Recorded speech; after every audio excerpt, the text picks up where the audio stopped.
I'm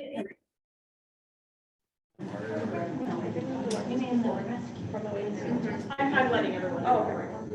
Oh, okay. Dapper, right? Yeah.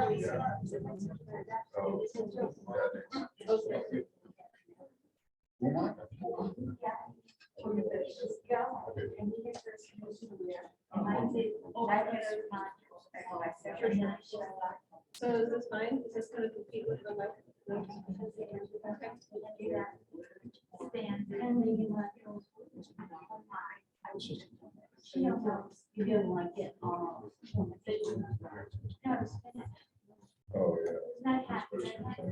Good evening, everyone.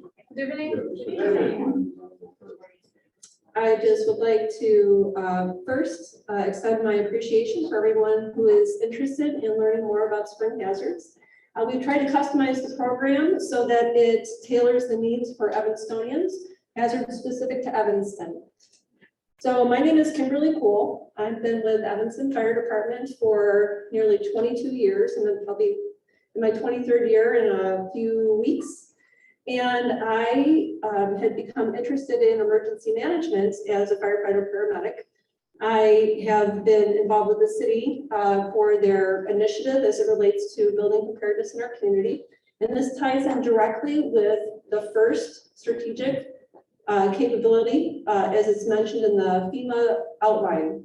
So building a culture of preparedness is the first initiative. And this just ties in with this. This is the first leg of building a more resilient culture. So today, our hazards are going to be spring related. Again, we have Mario Tristan, who will be introducing himself as well. Good evening again. My name is, you got it, I think. You got it? You got it?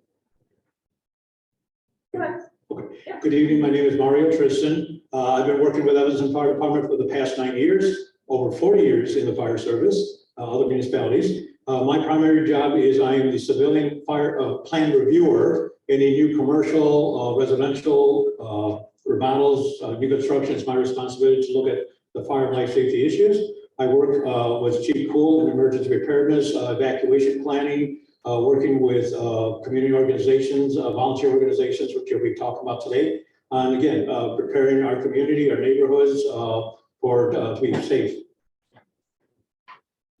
Thank you. I'm Dave Stoneback. I'm the Public Works Director. I've been with the city for 38 years. And I'm here tonight to talk about flooding and flooding mitigation. Good evening, everyone. My name is Kara Pratt. I'm the Sustainability and Resilience Coordinator for the city. I've been here just about 6 months now. And this evening, I'll be talking about our climate action and resilience plan, building mitigation and resilience to climate change in general.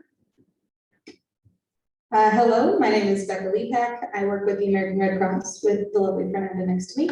And our goal tonight is mostly to talk about how the Red Cross fits into all of these disasters, what we can do when you call us in, what we do with clients, that sort of thing. Hi, my name is Fernanda. It's a strange name, a Brazilian name.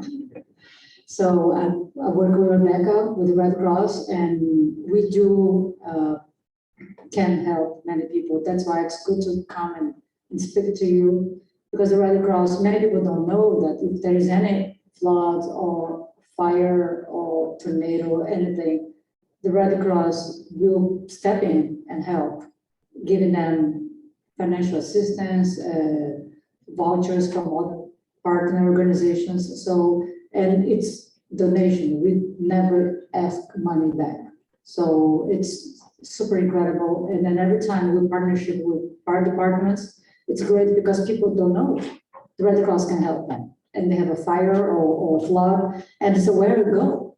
Well, call the Red Cross. We're going to give you money, so you can stay in a hotel and for primary emergencies. So thanks for having us.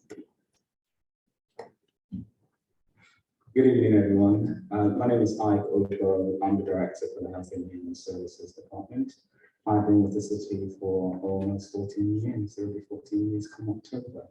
And I'm here to discuss some of the emergency assistance programs that we have and initiatives within the department. I'm Katie Jacob. I work for the Evanston Public Library. I'm here mostly to host and to let you know how the library can help.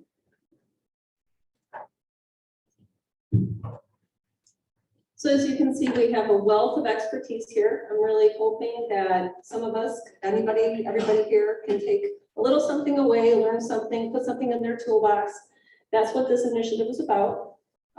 So for this session, this is going to be the first of a series of 5 meetings as it relates, it's supposed to be on an annual basis. So we'll cover one of each season, so spring, summer, winter, fall, and fall, winter, and then we will also be addressing the financial preparedness, which I'll have a schedule at the end of this presentation. And you can see there's literature that's provided that also outlines what those will look like. And for questions, we would just ask to get through the material. This is our first ever meeting, so we're going to see, hopefully it'll run on time, but we might be a little early or a little late, and we can just save the questions till after, but your questions will be answered. So for climate change and the spring-related hazards, we will focus on thunderstorms, high wind events, and that could include tornadoes, and also that of flooding. And those are going to be the areas that are most relevant here as it relates to primary hazards. And then there's a secondary component as it relates to a power outage, which could have significant impacts. And then we will also address that because that does appear to be an issue as it relates to any of these hazards that are noted. We're going to briefly discuss vulnerability and ways in which we can become more resilient. Maybe ways we didn't necessarily think of being vulnerable, but put it on your radar, and then we can at least plan for it. You have to know your hazards to be able to then plan and help mitigate those hazards. Responding and protecting, so we will cover the material that's okay. This is the first out of the gate, so we really appreciate your patience. And when we talk about responding to the hazards, how can you best respond? How can you keep yourself safe? Again, with the expertise that's on this panel, we'll be able to cover it in a variety of ways.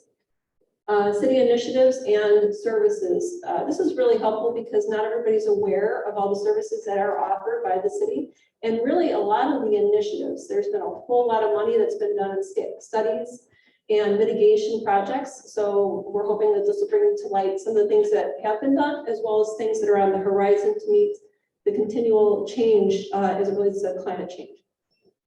And preparedness in every which way that we could think of. So climate change by NASA, or the National Aeronautics and Space Administration, they've been quoted as saying the effects of human-caused global warming are happening now, are irreversible on the timescale of people alive today, and will worsen in the decades to come. So this relates to not only wildfires, as we've seen certainly California region and a variety of regions out in those areas, extreme drought that helps to precipitate also that of the wildfires because of dry conditions, and also cyclones, increase in precipitation and so forth that will absolutely be something that we'll experience here locally, not cyclones certainly, but the higher precipitation levels and flooding, which is characteristic and it's been forecasted to greatly impact our area by estimates as early as 2050. And one of the reasons for this is basically what they call anthropogenic activity. It's a fancy word for saying what we are doing as humans to contaminate the earth and how the impacts negatively impact the environment. And that's in the form of carbon emissions. So over the last 800,000 years, we've been below this threshold here. And it was only until 1950, and this is directly and irrefutably proven time and again, it's because of what we're doing. So you can see here, carbon emissions, what that does is it keeps the heat, carbon dioxide levels rise. That's one of the main greenhouse gases. And that basically warms the earth further, doesn't let the heat release. And that's why we have the activity that we do.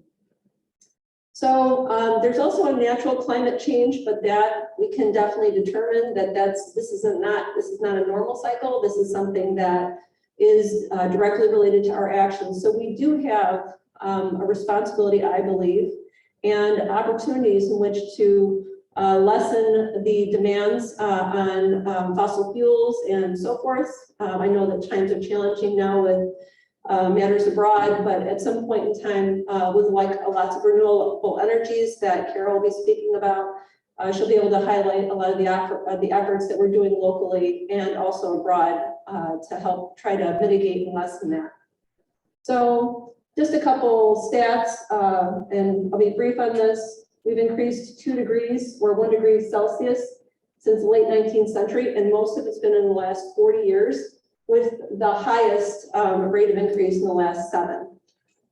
Oceans are warming, we're melting our ice caps, you can see the sea rise and all the things that go with that. So for extreme events, we want to know how this impacts us. We talked about the record highs and how they're increasing, as well as the record lows have decreased since 1950. So we have a significant rate of rise as it relates to tornadic activity, precipitation, drought conditions, and so forth.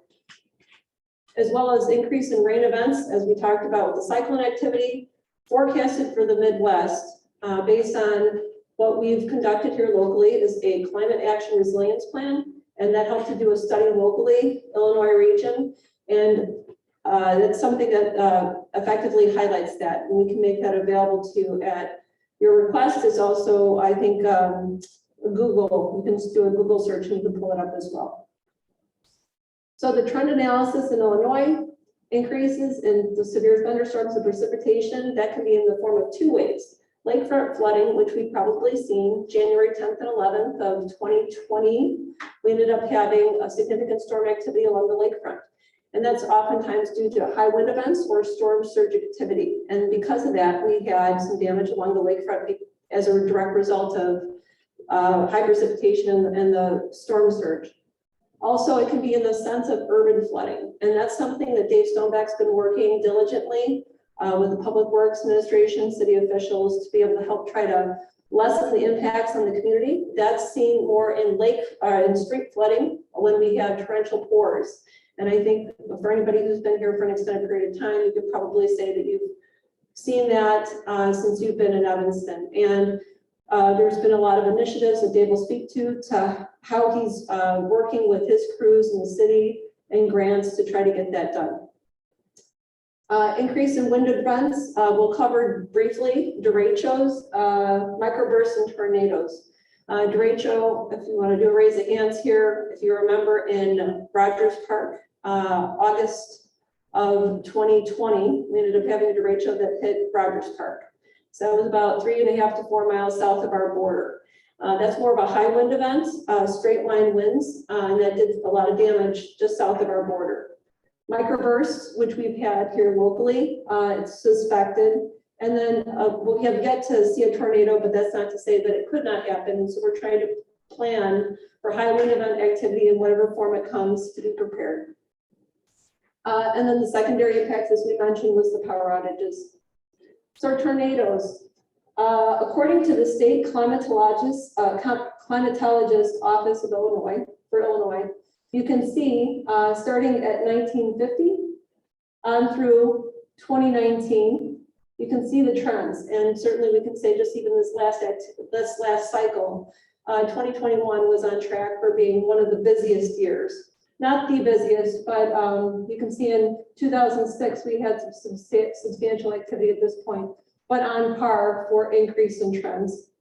Additionally, if you look at tornadoes, one thing you might not necessarily know, between 1950 and 2021, the months between March and August are generally speaking what we would call tornado season. But you can see here, we have tornadoes any other time of the year. So it's something that you have to think about. Just because it's the winter, we could still have our tornado. And with climate change, we've noticed that really there is maybe more of a prominent tornado season, but it can happen any time of year.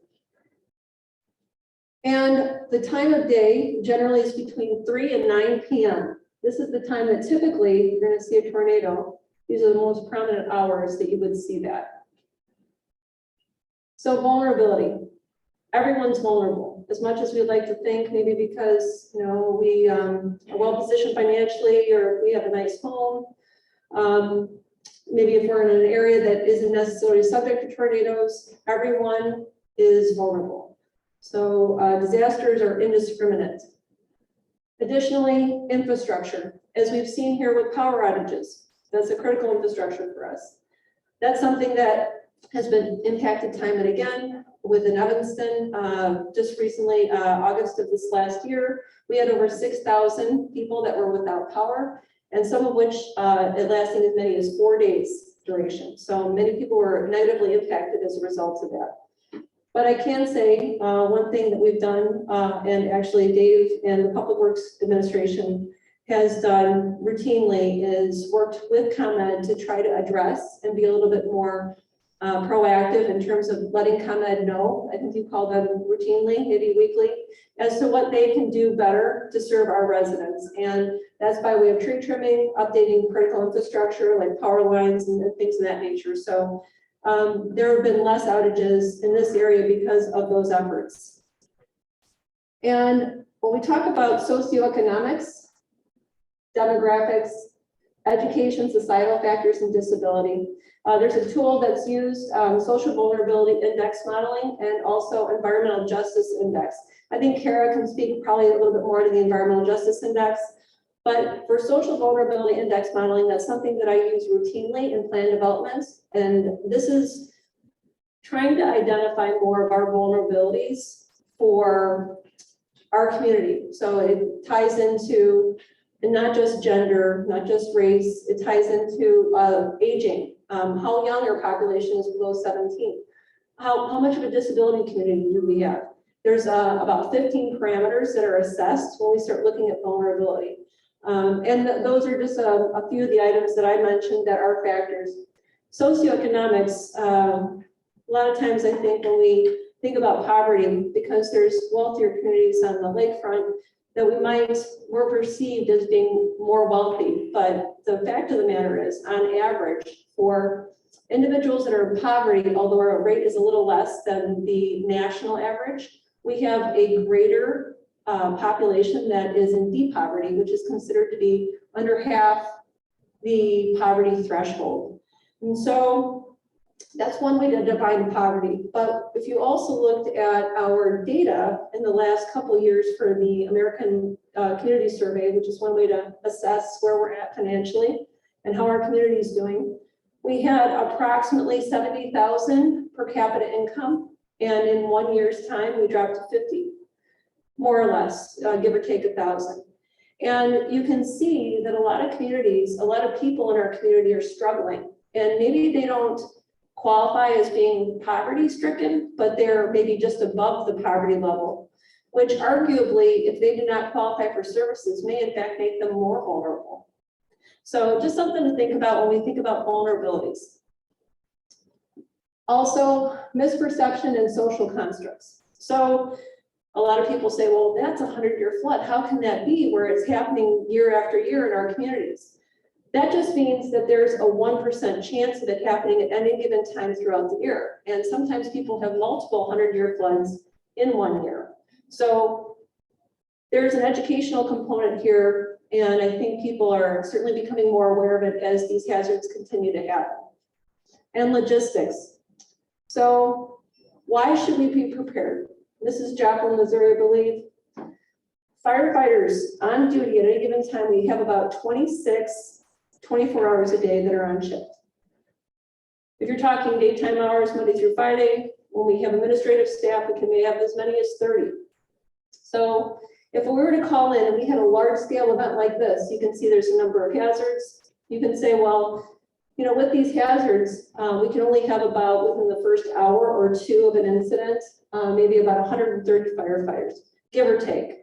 Now, this is if nothing else is going on. This is if tornado only hits our area. But chances are, if something is to this level, it's going to impact several communities and it will drain those resources relatively quickly. Also, police on duty during the day, 25, maybe 15 at night, 15 to 17 at night. And if they were to call in outside agencies, they could pull in possibly another 60 within an hour. But again, That's given best case scenario, no other communities are impacted, everybody else is available to respond. So you can see, just say more or less 200 plus, we can have the first responders within about an hour or two of an incident. But if we had even a quarter of our population estimated at 78,000, and we also have a residential population, but if we're just going to consider a residential, give or take 20,000 people, the reality is the first responders are not going to be the people that have been trained every day to respond, but the people in the community. And that's really why we're here. This is really the whole reason why we are here, is to be able to make sure that people, the first responders, the real first responders in the community, can respond to protect themselves, to protect their families, and by extension, their community.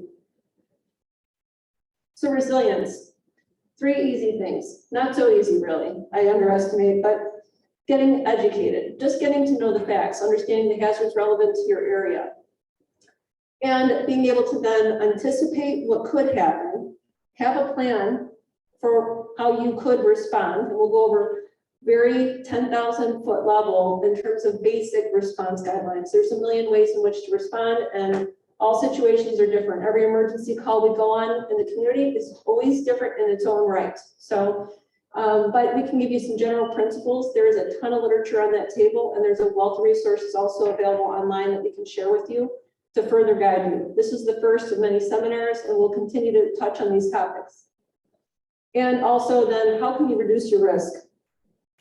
Getting prepared, we'll talk about that. There's a lot of social programming free of charge, and we'll have some CERT members here that can talk a little bit about how that's benefited them. And also helping prepare others.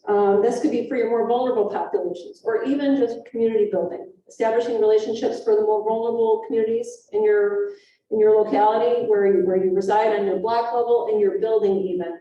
Establishing those relationships so that they'll be open to receiving services or your help, or potentially helping you if the time comes to where you have to provide help. So thunderstorms. Now, one of the first things in any response is communications. Communications, if anything goes wrong, typically, we can always go back to communications. Either you didn't have the information, same as on the fire ground. If you look at any of these NIOSH reports, which is just an agency that comes in and assesses how we could have done things better, especially if people get hurt or killed. Communications is the #1 factor across the board. So ways in which you can become informed, we have the local news channels. Social media we're using quite a bit these days. There's also NOAA, Weather Radio, and Mario Tristan will speak to that. He's communications, among many things, experts, so he'll be able to talk about NOAA communications, as well as the National Weather Service. National Weather Service, we also have available connected to our emergency management webpage, but you can just go directly to NWS or National Weather Service for real-time updates. Taking shelter in a substantial building, lightning being the #1 killer in these types of events. We always deter people from any types of lean-to properties. We don't have mobile homes in our area, but there are some structures that are not as stable. So going into some of the more fortified structures would certainly be something that we would advise. And wind damage. You want to be able to take shelter to avoid that wind damage. So if you're inside of a building and there is a report of a thunderstorm, you'll want to assess and listen to the instructions provided.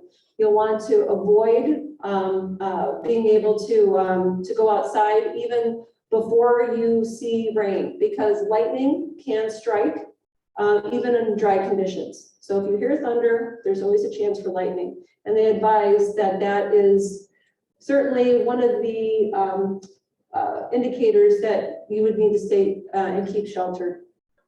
And then closing doors, avoiding electrical equipment. So sometimes with thunderstorms, as we've seen, we've had the power outages. There have been a number of power surges, certainly with outages. And because of that, your equipment in your building can be energized, especially if it's not on a power strip. So it's something to be mindful of. Flooding can certainly be one of these inherent problems that we would have as it relates to thunderstorms, especially with our increase in precipitation. And sheltering a minimum of 30 minutes once a thunderstorm passes. Those are some of the cardinal rules as it relates to staying safe during the thunderstorm. Flooding, one of the big things that we've been preparing for as Public Works will be able to tell you is being able to mitigate against flooding hazards. So for flooding, one thing, if it were to flood during the thunderstorm, or if you were to exit after a thunderstorm, the one thing you'll really want to make sure you avoid are flood waters. There can be contaminant in them. I've seen kids playing in the street thinking it's fun to play around, but that could potentially contain sewage, chemicals, bacteria, and it's not healthy. Also, driving considerations. I don't know if anybody's been around the Sheridan, along Sheridan Road by Calvary Cemetery, but that's an area in particular that floods routinely. So there are mitigation measures that we're actively pursuing to help try to mitigate that threat, but that is a concern. So when you talk about floodwaters, driving, in as little as 12 inches, it can sweep your car away. And as little as 6 inches, which doesn't seem like a lot, it can sweep you away. So always just trying to stay away from certainly moving floodwaters, but floodwater in general. And there's also the potential hazard of electrical. If there's a line that's down and it comes in contact with water, that water can be energized. So trying as a cardinal rule to stay away from floodwaters where possible would be especially important.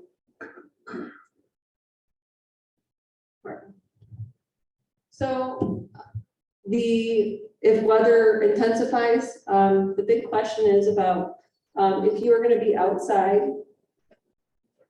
If you're going to be outside and if it starts to rain, you'll want to seek shelter. If you are in your car and you have to stay in your car, then I would recommend rolling up the windows. And if there's a way that you can seek shelter in a building, that's the best course of action. So Maria Tristan will be able to speak to a little bit more about when there's inclement weather, when to decide to shelter in place or to evacuate. Thank you. Before I get started in that, just mentioned, Chief Kull mentioned the NOAA radio, weather radio. Is anybody not familiar with that type of radio? Everybody? Okay. So this is a sample of a NOAA radio. It does have AC power, but it also has battery backup. And very simply, as I turn this thing on, it just sits at home. They're very relatively inexpensive, but if there was a notification from NOAA, it's not only weather, but it will tell you of any kind of hazards or such. This alarm, radio would go alarm. You can also press a button. Now it's not going to do it.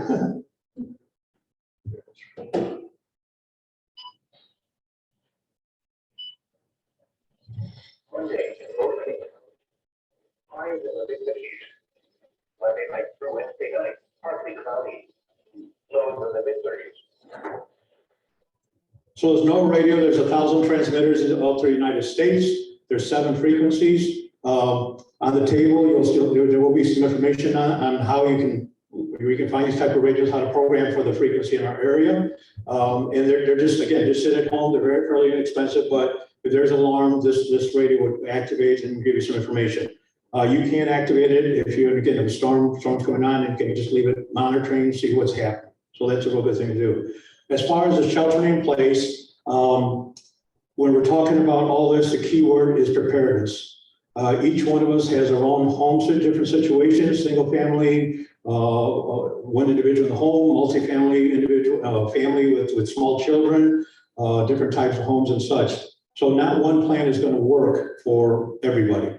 On the table, there's information from the organization called ready.gov, and it talks about evacuation planning, kind of like this. And the big key is preparedness. If something was to happen, let's say right now, based on the amount of time we have warning, our part of the evacuation plan would be shelter in place. We get to an area away from these windows, we get into an interior space, and we just stay put. This building here that we're in today is a very safe building, so it might be the best thing to just stay put and wait.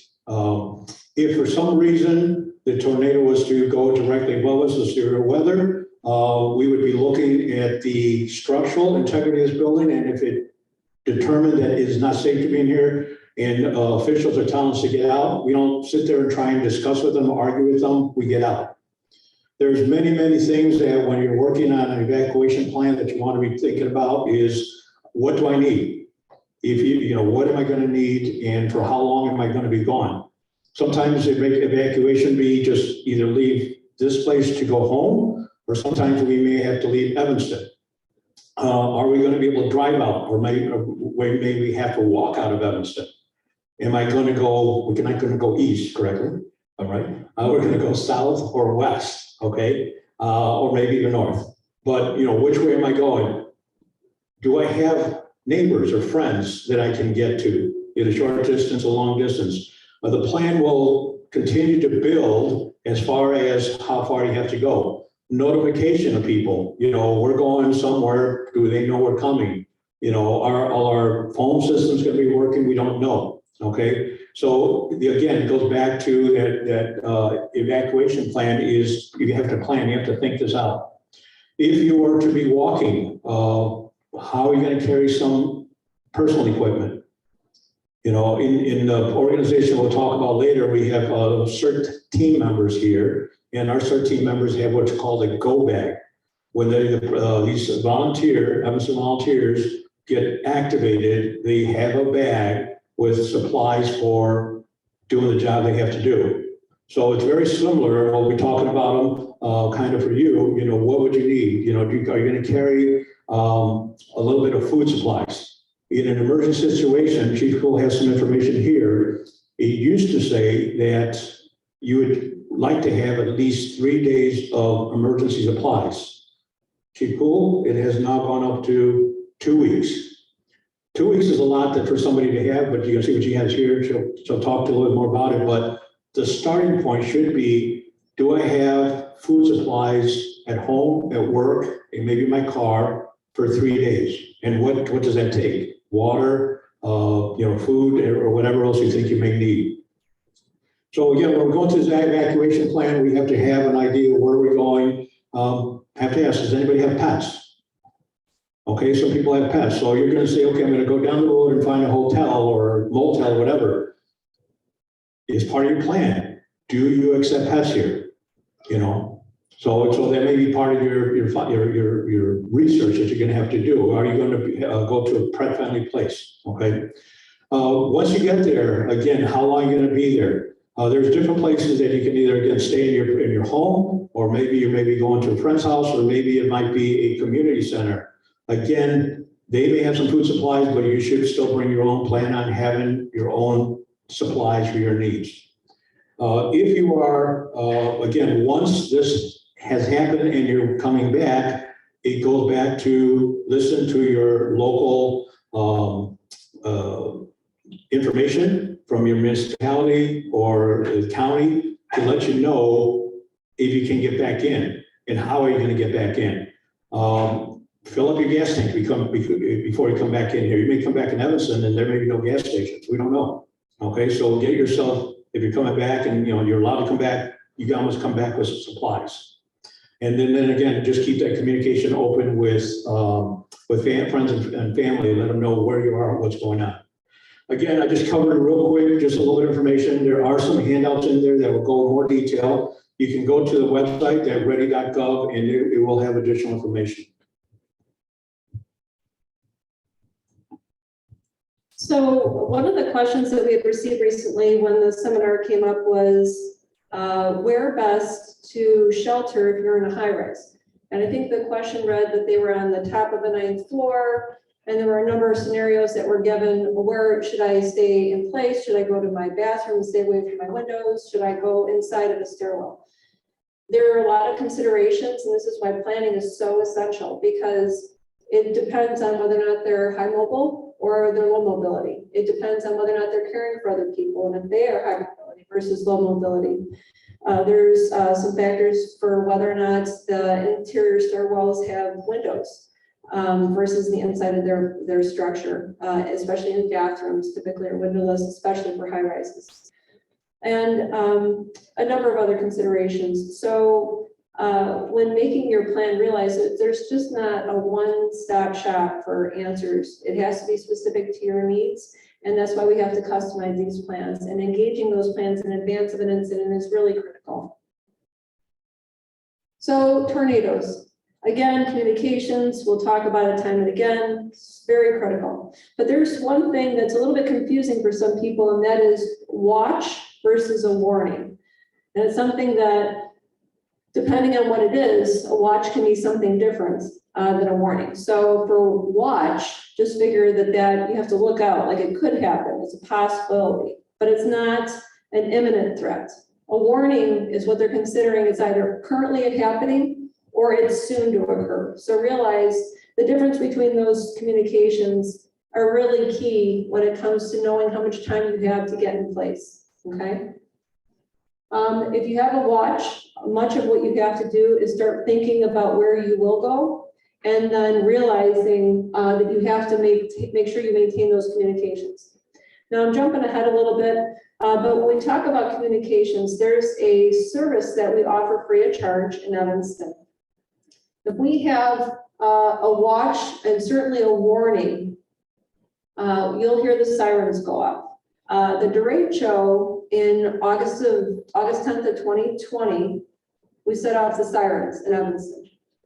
But the problem with setting off the sirens is that you just know to be alert, but if you don't have the communications, you really don't know what you have to do to stay safe. So we have a system in place, it's called Everbridge Mass Communications, also known as Evanston Alerts. It's something that I would implore everyone here to sign up for before you leave if you're not already in the system. And that is a personalized text, email, voice to text option that you can have that gives you exact directions in terms of what you need to do to stay safe. So although sirens are terrific, and anytime I would hear a siren, I'd probably seek shelter outside of your Tuesday test. You know, obviously that's pretty much a safe bet. And those are typically only 1 minute in duration. But if you have a 3 minute and prolonged siren, you know that you'll have to seek shelter. But that Everbridge communication is really a vital component in terms of being able to stay safe and get that vital information. And then again, with the warning, where possible and based on the size structure that you have, it's always advisable if you can to get to the lowest floor of your home or your structure, avoiding windows, large rooms, and wide span roofs, and any unstable structures. Again, we don't have too many of them in town, but I would certainly say if you had a carport, that's not a safe structure. But if you can go to the bottom in your basement or a building built like this, staying away from windows, that would be a better alternative if possible. So safety hazards. So after the event, again, we'll go back to avoiding the flooded roadways. It's something that's almost like an invisible threat. You can see maybe a line down, but you will not know if it's energized. It may arc, it may not. You always want to steer clear of it. And in flooded roadways, certainly there's a hazard not only of being swept away, but also possibly being flooded. With floods, certainly, you know, there's a potential of drowning or injury, significant injury, as well as the electrocution hazard. Staying away from storm damaged areas. So we've probably seen in the past, if you've been in Evanston for any extended amount of time, trees down. And trees cover a lot of things. So that's another thing. You won't know exactly what those hazards are until you come up on them. So trying to avoid the area where possible. The weather communications, again, the NOAA, and we can show you that there's some very nice alternatives for battery backup and some of these NOAA communications, as well as National Weather Service, have an alternative for a solar powered, just to make sure if it's an extended operation, you'll still have power and communications. Really, this is pretty important, this next component, and this is helping those in need. This is where a lot of that team building comes into play and how we can bolster those relationships and improve not only caring for our family members, ourselves, our family members, our pets, but also those vulnerable in our community. Again, avoiding standing water and the safe distance. I've read several reports, but really, if you can be further away, the better. I think the safest guideline that I've read so far is 100 feet. So typically lots are about 25 or so wide, depending on where you're at. And, you know, if that gives you a gauge in terms of what 100 foot looks like. So who are you going to call? There's lots of services that we have available. We have the 911 system, we have 311, ComEd are just a couple of the options that we provide locally. The one thing I would say with this, down power lines for sure. I would call 911 first, and then I would call ComEd. I call 911 first because first responders need to be aware of the hazard, and we'll be on site well before ComEd can come out, especially if it's a large scale event. It took up to 4 days for ComEd to come out to all the locations in Evanston just last August. So 911 is imperative for those types of emergencies. I would also consider if their downline was obstructing a main roadway. That could also potentially compromise service. It's not really listed on this slide, but it's something to take into consideration. If there's lines or there's down trees and it looks like it's precarious, I would also call 911 because that could be a life threat. But anything that's just in the parkway, you can certainly call 311 for those services. Bless you. Traffic outages is another really good thing to call 311 for, and street flooding. And Dave will go over more if you have basement flooding and certain types of floodings, how best to respond. So he can speak to you about that as well. So 1-800, the number that we have is the ComEd number. You can see here it's outlined. So for the American Red Cross, they're going to be able to speak to services that are provided for after a severe storm, anything flooding, thunderstorms. They're going to come up and tell you a little bit more about what services they provide, how they can help, and how they, what their experiences have been local to Evanston or in the community.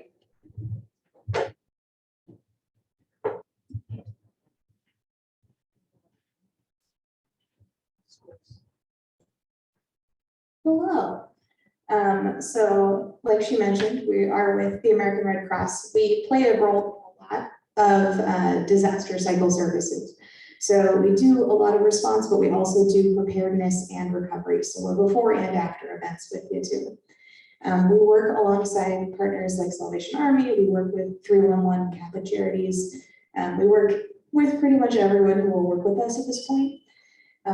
Some of our main things that we end up working with for fires, for any kind of home damage that makes someone displaced, we have a tendency to arrive on scene, provide some sort of financial initial assistance, and then get them somewhere safe for the night. Our initial assistance is for 2 days. So we even talked about the amount of food that you're supposed to have is 3 days. The Red Cross gets them settled for 2, and then you kind of move into that recovery status. We also are really, really huge on making sure everyone is informed. That obviously doesn't always work. With preparedness, we talk a lot about flooding, we talk a lot about thunderstorms. Unfortunately, flooding is one of those things that the Red Cross often doesn't need to get involved with. Typically landlords, that sort of thing can help in more urban areas. But unless it's affecting living space in your home, you're not displaced. And that's kind of our rule of thumb for how much we're going to be physically at your location. One of the biggest things that the Red Cross ends up seeing, where need is a lot higher, where that vulnerability is more significant, is with our community members without insurance, whether that's renters insurance, home insurance, health insurance, what have you. Sometimes even pet insurance comes into play. We're very good with our casework teams of getting you into a hotel where your dog can stay with you. Our shelters have options for pets if we end up opening a shelter for a major community event like a large flood, like a tornado. But at the end of the day, we can only do so much. So that insurance piece and helping yourself to continue going, maybe insurance doesn't help you day one. We're great for that, but a year down the line, you still probably want your home livable. And do you have anything you want to add? We have been doing a lot of trainings in schools and also in communities. We have two major trainings that we call Pedro Presenter, and we have a little booklet here. So we go to schools, and because during the pandemic we did online virtual trainings, but the pandemic is better now. We have been able to go to schools and teach kids everything. Have a kit, what to have in the kit, personalize the kit for if you have a pet, if you have somebody with diabetes in the house, or somebody with mobilities in the house. So we in these trainings, so we have Pedro Presenter, we have pillowcase. Pillowcase is focused on older kids, 5th grade, 6th grade, 7th grade, 8th grade, 9th grade, so high school students. And the name pillowcase was interesting because when we had the tornado in Louisiana, the college students would get the pillowcases. We put all the stuff there and get out because Katrina was coming. So a Red Cross volunteer in the region saw the situation, and she had a brilliant idea. Why don't we create a course called Pillowcase? When we go to schools, we bring them literally pillowcases, and we have like a 1 hour class. We teach everything: tornadoes, floods, fires, home fires, and kids, everything. And they bring home a book similar to this, but the pillowcase version. And they bring home and they make a plan in the house. They make a layout where to escape, first route, second route, and the parents need to help them. This is the homework. And so they prepare a plan, and they put in that pillowcase what they need for emergency in case you need to leave right away for tornado or flood or something. So and they put the flashlights, water, medicine, food for the pet. So it's very interesting. We have been working a lot with these trainings. Yeah. We have been working a lot with schools from kindergarten to high school. And then Rebecca was talking about the emergency financial assistance that we give. Normally, it's based on, we don't decide, it's the computer. It's we put the number of families, number of people in that particular family, and then a number will be generated. So that particular a family up to 4 people, it's about $500, $515 more precise. So with this money, they can go to a hotel, they can be there. If the hotel is not too expensive, they can be there like five days. Until why we cannot provide all the money from the Red Cross is donation. So we cannot provide a 3-month assistance for anybody. We can't because we don't have the money. But we do this 3, 4, 5 days. It's enough for them to, okay, let me breathe a little bit and call a relative and find a place to go. So we sometimes we give additional assistance, we call supplemental assistance. So this is what we do with floods, with home fires, tornadoes and everything. So we give them this initial assistance, we call it immediate assistance, and then after a few days, they will figure out what to do.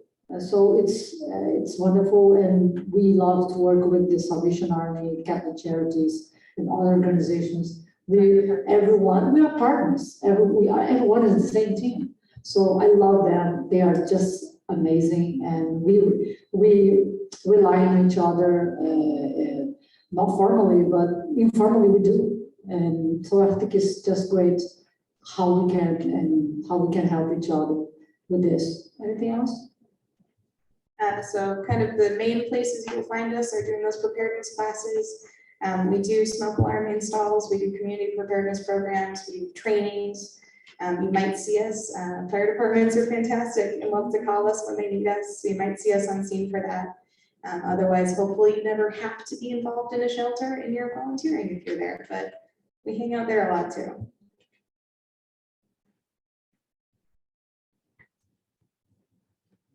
Just to dovetail into what they're talking about for the training, there is an initiative that we have locally that is increasing our shelter capacity in Evanston. And currently we're working on 4 main community centers, our Robert Crown Center, Chandler, Fleetwood Jourdain, and the Levy Center. And that covers several of the wards in town. And with that, Salvation Army and also American Red Cross will be working on building out what those capacities are for those shelters, and then also hopefully supplementing what services are needed to help stand those up. And typically it's about 1 to 2 hours. There's different types of shelter operations. If it's going to be a reception center versus something that's going to be a 24/7 operation. But that is something that the American Red Cross is active in, and they will be providing shelter services in the coming month for CERT volunteers, so that we, as CERT members, Medical Reserve Corps members, and anybody else in the community who would like to participate can help become an active participant in a time of a disaster. And that training ahead of time is critical to being able to have a lot of those parts in place to be effective and efficient in our operations. And the one other thing that I would say with shelters is there's an initiative that we're doing locally is working with our faith-based communities. In Evanston, 7.78 square miles, we have a total of 91 churches. And of those 91 churches, we're looking at starting at a ward level, all the churches in each ward, start doing emergency planning. And with that emergency planning, we're also wanting to understand more what their capabilities are in terms of shelter space, as well as what their needs are to get ahead of planning for those wards.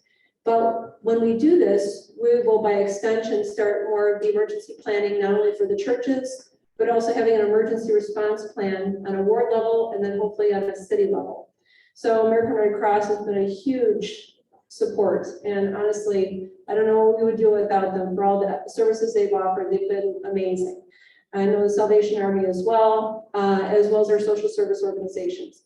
So each of these seminars that we have, each session will highlight another organization in terms of what efforts they do, provide the city so we can become more aware of the services that are available.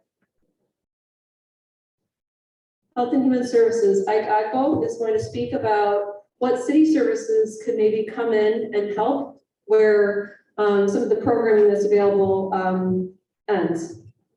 Thank you. Just to provide some context, the Health and Human Services Department is demarcated into 3 divisions. We have a public health division responsible for COVID response, vaccinations, food inspections, rodent control. We have community services responsible for our youth and young adults, senior services, and of course the nursing and youth program. And we have a human services company of the department that is responsible for providing assistance and services to our most vulnerable individuals here in Evanston, those who are low income or no income at all. The social services provided to these individuals will take into account what hardships, what issues these individuals are facing based on parameters of applications submitted to the city.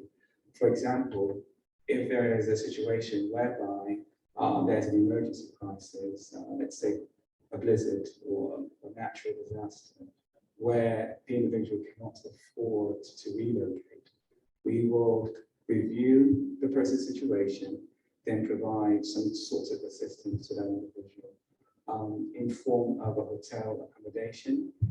Usually it's limited from a day to about 5 days, while we work with this individual to provide stable housing, alternative housing for the individual. While we're at it, we also provide food assistance, and if the individual needs transportation, it is something that we also provide. Within the department, we have some sizable programs in the name of emergency assistance that provides assistance to individuals who need housing assistance, mortgage, and food. But of course, in order for one to qualify, we'll have to review the individual's income, because this is a program that is designed for those who are the most vulnerable, or those who are low income or middle income. We also have a GA assistance, which is called General Assistance. This also helps individuals who fall into this category by providing assistance regarding housing.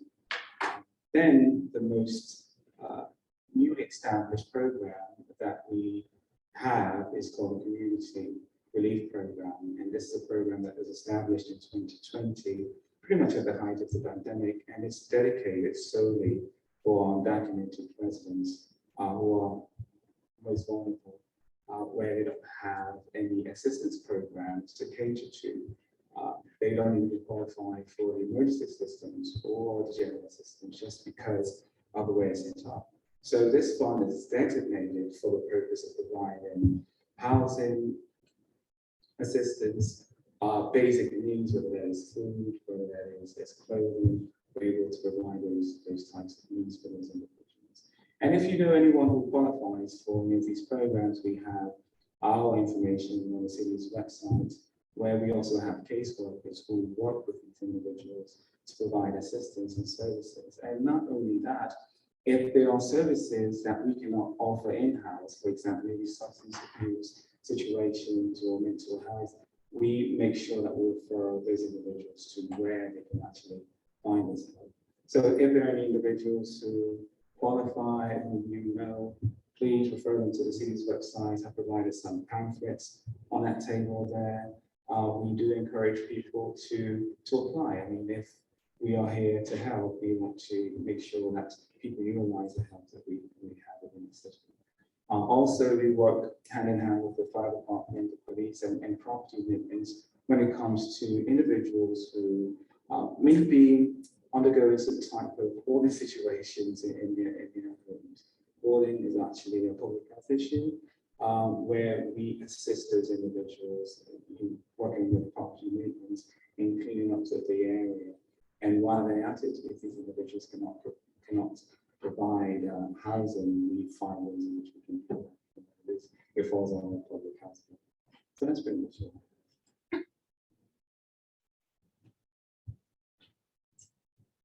Lots of great programming available in Evanston. So we're going to talk now, we're going to hear from Dave Stonebeck. These are other city initiatives that have taken place to address a variety of issues that we've had locally. Thank you. So I think it was August 4th, 1987, we actually did have a 100-year rain event in Evanston. We had 12 inches of rain in 9 hours, I believe it was. And as a result, almost every basement in Evanston had a good 4 to 5 feet of sewage water in it. And that was what finally drove the Alderman or council to decide to try to do improvements. And so between 1991 and 2008, the city spent $210 million putting in a sewer system that would hopefully handle all the floodwaters that would come. The system is unique in that it protects the basements, hopefully from backing up, but it does not relieve street flooding. In fact, part of the system is designed so that stormwater stays on the street and flows downhill until it can get into the larger sewers that were installed. So we do have street flooding. We actually put restrictors in the drainage structures to minimize the amount of stormwater that goes into the combined sewer. And by minimizing it, then we don't surcharge those sewers and have sewage water backing up in the basements. What we have experienced some now is that because we kept the water up on the street, the water level rises to a point where it could flow into a person's home if they have a basement door at the bottom, some steps, maybe the water gets down in there and they have issues like that. So realizing that and the climate change that's coming on, Evanston is now starting to do a study on what will happen to our sewer system in the future due to the different type of rainstorms that we're getting. In April 2020, we hired a contractor to do a big study for us. It's a hydraulic and hydraulic model. So we're not only looking at the flow through the sewer pipes, but we're also looking at what the flow on the street, on the ground, and where that will go. That model should be completed for us in November, and then it will give us like a a very large conceptual level of what improvements should be done and an estimated cost to get that work done. So no specific projects will be designed. It's just kind of giving us a ballpark. This is, if you're going to make improvements to alleviate flooding for a 15-year storm, it will cost you this much money. If you want to do a 50-year storm, it will cost you that much money. And they are looking at the future types of rain events that we're getting. So then based on that information, the city council will have to decide if they want to do anything at all. So Evanston knew about its undersized combined sewer system since the 1950s, and they didn't do any work until 1991. So it took a big major rain event, which a lot of damage, to say, okay, we're going to address this issue. I'm not sure that they're going to jump on and say, yeah, let's spend another $210 million right away, because there's a lot of other challenges that we face. But if they decide to move forward and say, yeah, we're going to do some of this work, part of it will be how we generate the funding to do that work, and staff will be recommending developing a stormwater utility fee, which is a cost based on the amount of impervious surface area that you have on your property. So that's what really causes the runoff, and that's what we hope to do. So we are looking at this. We are trying to be proactive and think about what we can do. It will help determine resiliency. One of the stories that I always like when we were interviewing consultants when we went to hire this firm, a different consultant said, yeah, we did this for Cambridge, Massachusetts. And one thing that we realized is that they have enough rain, all the stormwater is going to go onto, what's the name of the big college up there? Harvard, thank you. No, not Harvard, what's the other one? MIT, thank you. At MIT, and the low spot was where the MIT had their computer center. And where they have computers, they generally put the mainframes in the basement because of the heat, and it tries to keep it cool down there. So one thing that they realize that we better take our computers out of the basement and move them up to the second story. So they're not going to prevent the flooding from happening, but they'll minimize the damage that will be caused by not having the computers in the basement, putting it up on the second floor. So that's the type of thing that you can do as well. Realize where the damage is going to occur, and then try to minimize the amount of damage that will occur at that specific location. So that's a quick shot for you. Thank you. Japan lost 3 out of 5 reactors, and they exploded because the bombs were in the basement. The pumps were in the basement, and then the reactors exploded. So we have to think ahead. Yes.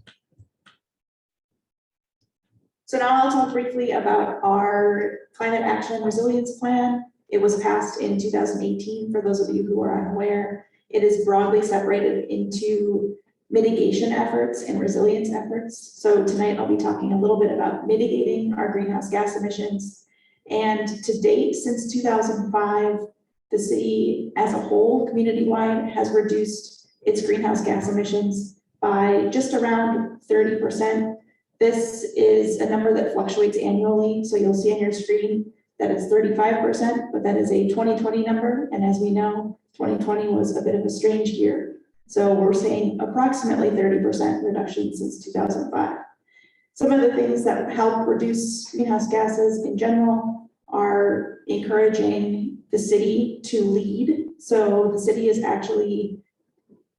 100% renewable energy for municipal operations, which was achieved just last year through the purchase of renewable energy credits. So through the purchase of what are called RECs from different renewable energy projects.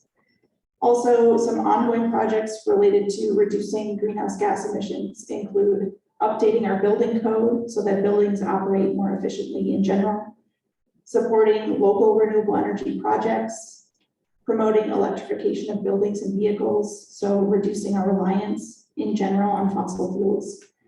Also promoting bikeability and walkability in general, so that we're not just tied to a vehicle. And also reducing waste, which will reduce our emissions. Some of the associated benefits of this type of project has to do with reducing our reliance on the electricity grid as a whole. As was mentioned in the past, there are outages in electricity, which can be really disruptive to life as a whole and to our safety. And so when we rely on battery storage tied to solar panels, for example, or generators that are reliant on different sources of electricity, that can help bolster our vulnerabilities as well. Protecting and conserving green space is also tremendously beneficial to reducing our emissions. That includes planting trees and also just protecting green space as a whole.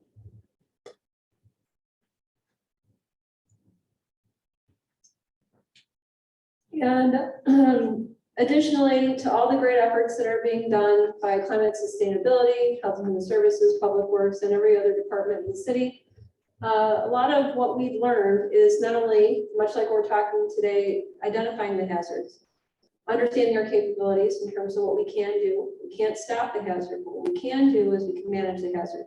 And how can we train and plan to help best manage and protect as many people as possible? Part of it's preparedness and education. We also have plans, there's several plans. ILCAT just talked much about our hazard or threats and how we can improve managing those threats. We have an emergency operations plan along with about 500 other plans in Evanston. And what we do when we have those plans is we want to make sure that they're good. So part of the plan is to test those plans. We have to make sure that we have a good plan. Maybe it's a good idea, but is it really practical? So sometimes you'll see in Evanston, sometimes we're doing training here locally for the fire departments. You'll see us out. Also, there's lots of inside operations for emergency operations planning and centers and tabletops and what we call functional exercises. Some of those will be coming up, and we're going to start planning for those events and start doing collaborative partnerships, because one thing we've realized on that one side with the Joplin tornado, we can't do it alone. We're very reliant on other people, and that's just not for public safety. That's for everybody in the community. So really just forging those partnerships, getting to know each other, even to go so far as you can, by extension, have those partnerships in place with people in your building, people on your block. All those will be greatly beneficial in the event and ahead of a disaster. Resources will be covered by Kara. That's Katie. Oh, sorry. No worries. I'm just going to be brief because we don't have a ton of time left. But one thing is preparedness literature. The library has a number of books in our catalog and also on our e-catalog that are listed on that list. So if you did not get that, make sure you do pick that up. And for those watching from home, you'll get that in a PDF. We do have hotspots. So if you do find yourself in some kind of emergency where you don't have internet access anymore, we do have hotspots for checkout. We do also have job kits. They don't have to be used for looking for a job, but that includes a laptop and a hotspot as well. So that's something else you can check out. We have Wi-Fi, of course, in the building and computer access in the building. So if you find yourself without power and you need to access a computer anytime that we're open, you can absolutely use the computer on our third floor or at a Robert Crown branch as well. Our reference librarians are always here to help you. Something that people don't realize is that there is somebody you can always call and ask a question at the library. So our direct number is there. You can also just call our general number and go to reference. We're happy to help you navigate a lot of these different resources as well. We are always a cooling and warming shelter. So anytime that we are open, please feel free to come and just be in the library. If you lose power, if you need to be somewhere, we won't clock how long you're here. Plenty of people spend lots of time in the library. The Evanston Care Network is something that's really important. You can access that by calling 311 or on our website. There's a link to it as well. If you need help navigating that, anyone who works in the library on the second or third floor should be able to help you navigate that. That can help with things like, say you lose your power, you suddenly lost all of your groceries and you're not prepared to financially buy a bunch more groceries. We can help you find things like a local food bank where you can get more. And then of course, ready.gov is a great website, has fantastic affordable solutions that'll help you kind of navigate a lot of what you need for this. Okay, and Again, going back to communications, I do have options to, or collect the information, or I can get you directly registered for this Evanston Alerts. Another way you can easily sign up is just by calling 311, and they can get you registered in Evanston Alerts. It takes all of about a minute or two. Sometimes, I'm sure everybody's familiar with that, when everybody's phone blows up, when there's imminent weather, that's put out by the National Weather Service. So that you don't have to subscribe for. Anybody who has a cell phone, which is in radius of a tower, will be notified. And that's just another source of information. Sirens, again, we went through that. There's two different types of sirens. I can't really show you right now what those sound like, but there are on the emergency management page under the fire department for the city of Evanston. You can go under there and there's two different tones you can push. There's one for weather-related events, and then there's another for, if, God forbid, we had to experience an attack. And it's more of an oscillating up and down tone. The Everbridge alert, again, we'll make it, we have the cards that are available in the packets. I would ask that you recycle the packets, any of the information that we have, as well as there's a communications list that's available in the packets. And that is just one of the many steps that you can do to get prepared. So, are you ready for a power outage? Mario's going to come up and talk a little bit about preparedness kits, and we can talk a little bit about what those kits might look like. But several of the items that are on the slide here, we talk about flashlights, which everybody that came out today will be issued a new flashlight.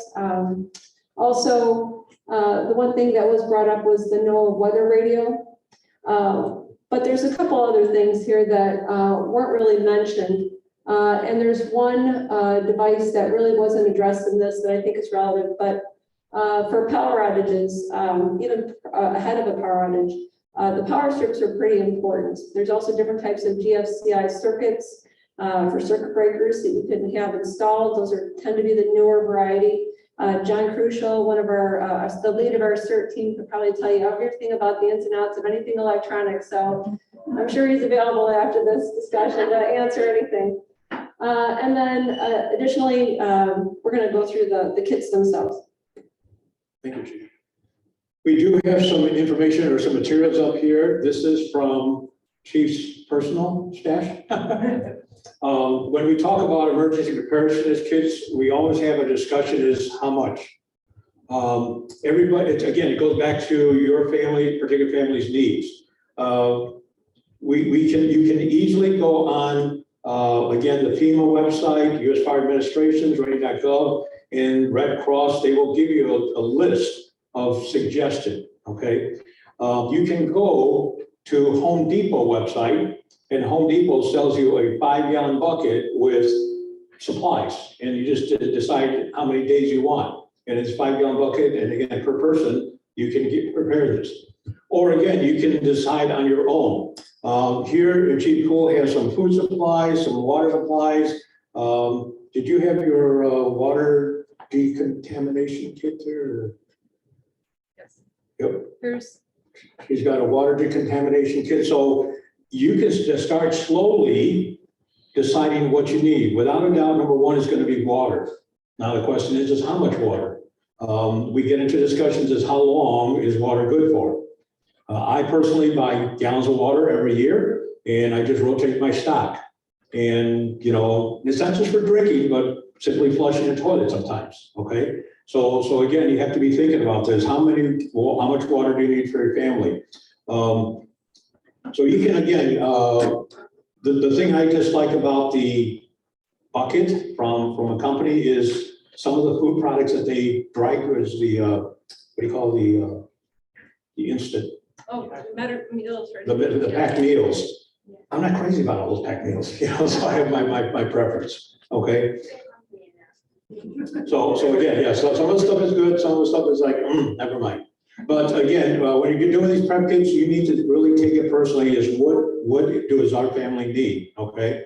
I've designed my own. I have my totes, and you know, when I get into all that stuff, you have flashlights. Flashlights are good, but what happens if we don't touch, you know, use that flashlight for a year? How long is that good for? You can go over to Home Depot and they sell glow sticks. You can buy a small packet, 2-pack of glow sticks for a couple dollars. So you can slowly add to that. You can have flashlights. On my end, I have a whole bunch of generators.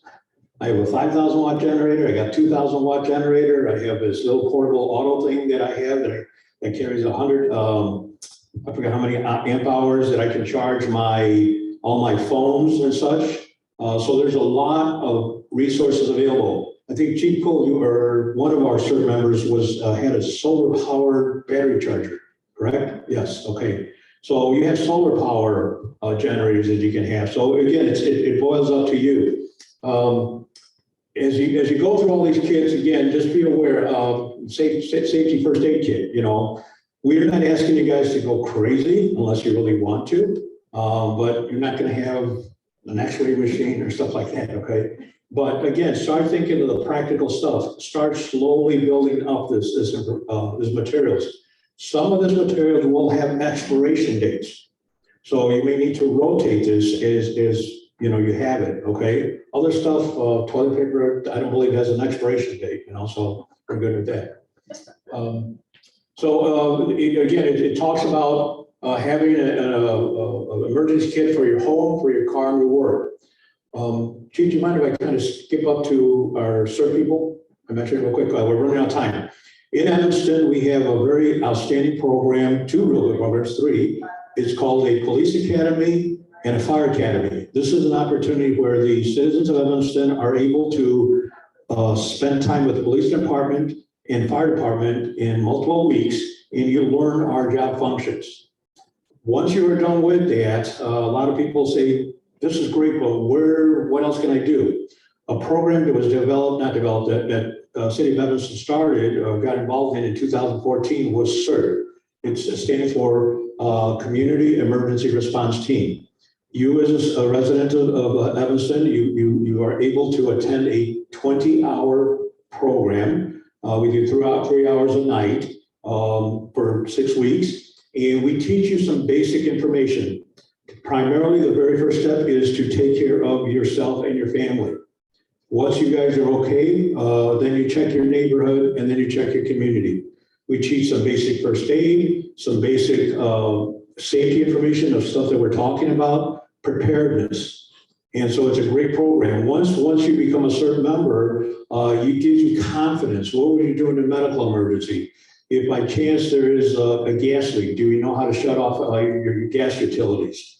How do you assess damages? Is this building look okay, or maybe there's something wrong? We're never going to put any CERT member in any harm's way, but you are going to be the extra pair of hands and eyes for your community to, again, help us do the job of first responders. There are a lot of CERT members here. I didn't count total. 1, 2, 3, 4, 5 CERT members. With the mask, I can't see you guys. If we have time at the end of the program, if you want to ask them about the program, it's a great program. We love the people that help us, our volunteers. Again, they in turn have their emergency preparedness kits and a lot of weird stuff that shows up in their go bags. Each of us get a little bit creative. We think about what we need. Some people carry an extra pair of glasses. If you need glasses, you throw an extra pair of glasses. Medication, again, when you're planning all this stuff, how much medication you need to have extra and such. So again, it's up to you, but a CERT program, really helpful. But again, I want to get back to our emergency kit. We will have this displayed. Chief, I didn't see anything else. I was looking at this real quick that you wanted to highlight on your kit here. No, I think you got it. Okay. Did you want to talk about some of the options, or you want to talk about What's a Knox box? A Knox box. Knox box. Good question. A Knox box is a key box that is mostly used commercial. Every commercial building that has a sprinkler, fire alarm, or special need puts a box outside their building. This box is called, it's almost like a heavy-duty realtor box. And what it is there's a key that only the fire department has. Police department does not have this key. Only a key address to the city of Evanston. If we had to come into the house, into this commercial building, we're not going to break the door down. We open up, go in the Knox box, get the keys, and gets his entry in here. There are Knox boxes for residential use. If you have a parent or yourself that has needs, you call, quite often we receive a 911 call, I'm having a medical condition, but I can't get to the door. So the fire department can either try to do forcible entry, or if we have identified that there's a Knox box there, we're able to just get in the box, kind of like a realtor, and do so. We cannot have residents of 70,000 plus each give us a key to their house. You know, we have this key ring that'd be too massive. You know, so again, this box is a very rapid entry system. It's very, very safe. I was going to bring a sample, I forgot. But anybody interested, you'll have our numbers. I can show you what it looks like. It's very, very good. You know, it's very reasonable to have. So, good question. Oh, Mike, medical reserve code. Thank you. All right, so the medical reserve corps, we've had in Evanston for a long time. Prior to this pandemic, we had a total of about 30, but we've been able to grow our numbers to about 110 throughout the pandemic. There are a series of courses that have to be taken, mostly emergency related, in order for one to become a medical reserve corps. We have medical staff and we have non-medical staff who turn out great, especially during this pandemic. They helped us tremendously by volunteering at vaccination events, contact tracing, case investigations. And even prior to this pandemic, during the H1N1, I was still here in 2008, where they came out in droves to aid in our efforts. So they have been tremendous in activities related to emergency preparedness. The Health and Human Services Department has an emergency preparedness unit, a very small one. So that enables us to respond to a number of emergencies. It might not be in the magnitude of a flood or a natural disaster, but when it comes to disease, emergencies and threats, we have staff and we also have the medical reserve corps who have helped us and will continue to help us. So, thank you. And also, I brought these 4 bags. These 4 bags were what I call emergency kits. In these bags, we have a first aid kit, we have some goggles, we have masks, I believe we have some sanitizers, and other items that you will need that will help you during an emergency. So I only have 4 bags. I'm not sure how I will distribute it. So, so whoever gets one, that's, but I only have 4. Thank you. Whoever's in need of a kit, certainly you can help yourself. We'll make them available here. We're wrapping it up here. I just wanted to let you know that there are several opportunities coming because we were recently approved for this seminar, the series. We will have to get on track for the cycle, we will have our summer session available next month. It'll be at this location. We have two options. We'll have one for English and then a Spanish version for the Spanish community. And we have the fall, winter, and also the financial preparedness that I had mentioned at a variety of locations. For the emergency preparedness fair, there's also another opportunity. There will be a lot of giveaways. This will be an opportunity to really engage with more agencies that serve Evanston. We have social services. We have over 30 organizations locally. Salvation Army, as well as American Red Cross will be in attendance. We can talk more about the programming and how to register and get signed up. Certainly in advance, I will be providing distribution materials to Katie, who will include it with the links, and it'll provide a lot more information. There was so much information to cover today. We could have taken an hour and a half just on any one subject that we covered, but we're trying to provide the high-level overview with a wealth of information. The only other thing that I would like to talk about is other programming that we're offering, because we talked a little bit about, for instance, evacuations. It's a very tailored, customized plan. We can help people, and we're looking to offer, once we start working with our faith-based community in these discussions, emergency planning workshops, and it will be tailored for individuals. So they can come out and we will help them individually work through a plan. We're going to pair our efforts with our CERT team. We can walk through all the options in terms of how best to build a plan. And within a few hours' time, we can walk away with having a plan in place. So again, understanding the hazards, we've taken a huge step today in being able to come out and just better understand what services are available, what's in place, but what's on the horizon and how best to prepare. Again, as these series continue, we'll be providing more information, and as you have different needs, please let us know at the fire department what else we can be doing to better serve you and your needs. Again, it's been a pleasure. We'll have questions available after. And thanks again. Thanks to our distinguished panel for all the information they provided.